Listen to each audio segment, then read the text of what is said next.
El pequeño momento que tuvo Natalie en el capítulo de multiplicación nos hace cuestionarnos muchas cosas. ¿Y qué va a pasar con ella ahora que su relación con Gabriela Crest está rota? ¿Será que Natalie se fue para siempre de la mansión a Crest? ¿Será que se irá a otro lugar? ¿Gabriel la va a raptar? ¿Qué pasará ahora con nuestra querida Natalie? Bueno, pues en este video te cuento todas las posibilidades que hay dentro de este conflicto. ¿Quieres saberlo todo? Quédate hasta el final de este video. Pero antes vamos con el juego del video de hoy. ¿De qué color son los ojos de Nadia Shamak? Y sean bienvenidos a un nuevo video de Kitty Section. Esto lo deben saber.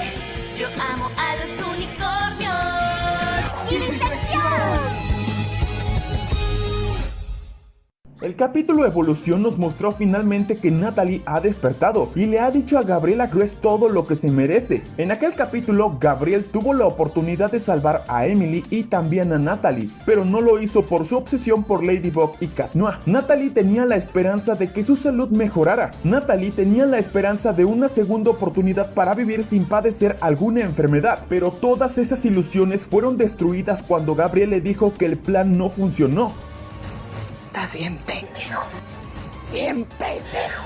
Y básicamente Natalie explota contra su jefe, diciéndole que está loco y que no merece la ayuda de ella ni de nadie. Tras estas palabras, muchas cosas pasaron dentro de la cabeza de Gabriela Crest. Y ahora en el capítulo recientemente estrenado Multiplicación, vemos cómo ahora los dos se miran con desagrado. Pues Natalie llega a la mansión y se baja del auto mirando hacia la ventana donde está el señor Crest. Sin embargo, Gabriel con cara de desagrado desvía la mirada, pues no quiere verle la cara a Natalie. El señor Crest está resentido y se hace el indignado cuando no debería. Gabriela Crest debió aceptar que cometió un error, pero eso no importa de cualquier manera. Lo importante aquí es que Gabriela Crest está ardido por la reacción de su asistente, mientras que por otra parte Natalie entra a la mansión, a pesar de las diferencias que tuvo con Gabriela Crest. Natalie con la frente en alto va hasta la habitación de Adrien para asegurarse de que su pequeño niño esté bien. Realmente Natalie es tan linda que a pesar de que su salud está cada vez peor y que su relación con Gabriel tronó, ella se preocupa por el bienestar de Adrien. Ella fue hasta su habitación para asegurarse de que él ya esté durmiendo y por supuesto que se encuentre bien. Y Natalie lo mira con tanto amor y cariño. Pareciera que Natalie es la madre y padre de Adrien. Tal vez ella sea la única persona que realmente ve a Adrien como un hijo y no como el hijo de su jefe que tiene que cuidar. Y no es para menos, pues Natalie ha formado parte de la vida de Adrien desde que era pequeño y ella estuvo con él cuando su madre murió y también estuvo con él cuando le hacía falta el amor de padre. Sin mencionar que lo conoce tan bien que hasta lo distingue de Félix. Ella sabe perfectamente quién es quién y lo defiende a capa y espada del peligro. Natalie conoce más a Adrien que su propio padre. Natalie lo único que ha hecho es ayudar a encontrar la felicidad de Adrien y también de Gabriela Crest, apoyándolo incondicionalmente en todo, a pesar de que ella no está de acuerdo. Natalie está consciente de lo que hace Gabriel no está bien, pero ella lo ayuda incluso a costa de su salud con tal de volver a ver feliz a Adrien y su jefe. Pero tal vez eso ya no sea posible. Natalie ya no ayudará con el deseo que es tan imposible y que está tan lejos de ser real. Posiblemente Natalie ahora sienta lástima por Gabriel y también por Adrien, porque sabe que no hay muchas posibilidades de que Emily regrese, sabiendo cómo es la forma en que actúa Monarca. Natalie ahora comprende que Gabriel es un estúpido y entiende que su deseo ya está siendo rebasado por una obsesión hacia Ladybug y Cat Noir. Ahora la pregunta del millón: ¿qué pasará con Natalie? Después de esta escena, muchos conspiranoicos han teorizado que Natalie fue a ver a Adrien por última vez, ya que ella se va para siempre de su vida, pues ya no va a ayudar a Gabriel con sus planes. Incluso ni siquiera en este capítulo vemos que Natalie hable con él, seguramente porque van a tener una discusión. Lo único que vemos es que Natalie entra a la habitación y sale de ella, y después ya nada. Si el capítulo 3 tiene continuación a esto, tal vez veamos qué pasará cuando Natalie y Gabriel estén otra vez cara a cara. Tal vez Natalie le reprocha a Gabriel toda su ayuda, o Gabriel la intente amenazar con callarla. Recordemos que la clasificación de Miraculous ya cambió, que hasta estúpidos dicen en la serie. La verdad es que yo no puedo confirmar nada, pues no tengo la certeza de que Natalie se vaya, solo es una simple teoría. Incluso Natalie puede que sepa que Tomoe es su nueva aliada de Gabriela Crest y la ha reemplazado, lo que provoque indignación y celos, y que Natalie se vaya y quiera traicionarlo diciéndole a Ladybug quién es Monarca, más que nada para que Adrien no salga lastimado cuando la verdad salga a la luz. Pero bueno, estas son mis teorías. teorías. ¿Tú qué opinas de esto? Déjalo en los comentarios. ¿Natalie cambiará para bien? ¿Pasará al lado de los superhéroes? Ya lo descubriremos en los próximos capítulos. Recuerda suscribirte a este canal y activar las notificaciones para recibir más contenido como este. Aquí te dejo recomendaciones de videos anteriores. Sin más que decir, adiós.